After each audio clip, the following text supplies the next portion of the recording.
نفس کو آپ کو شکار کرنا ہے، تو کب شکار ممکن ہوگا؟ جب عقل طاقتور ہو جائے نفس سے، ورنہ عقل کو دبا دے گی نفس کی طاقت۔ تو نفس کو زیر کرنا ہے، اس کو کانکر کرنا ہے، تو عقل کو غالب کرنا ہے، اور عقل اسی وقت غالب آئے گی جب نفس کے اس کتے پر کنٹرول حاصل کرنے کے لیے جو رہنمائی مطلوب ہے وہ رہنمائی شیخ کے توسط سے تم کو حاصل ہوگی۔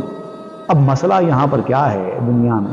اب ہم شیخ کی باتیں بیان کرتے ہیں، شیخ کے دامن سے وابستہ ہونے کی بات کرتے ہیں، شیخ کو پکڑ لینے کی بات کرتے ہیں، یہ کہتے ہیں کہ شیخ ہی کے ذریعے نفس پر قابو پایا جا سکتا ہے، شیخ کے سامنے نفس اپنی مکاریاں نہیں دکھا سکتا، شیخ تمہارے لیے داؤد علیہ السلام کی طرح رہنما ہے۔ اس طرح سے جو ہم باتیں بیان کرتے ہیں تو ہر کمینہ اور چھوٹا آدمی اپنے آپ کو شیخ ثابت کرتا ہے،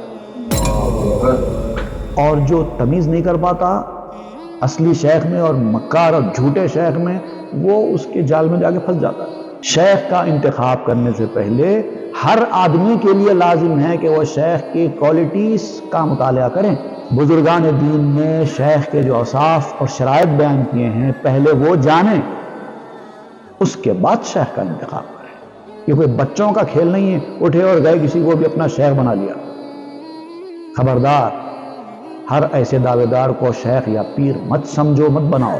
لٹمس ٹیسٹ کرو ان کا، ٹچ سٹون موجود ہے، ٹچ سٹون لو اور اس ٹچ سٹون میں پرکھ کر دیکھو کہ یہ اصلی شیخ ہے یا نہیں ہے۔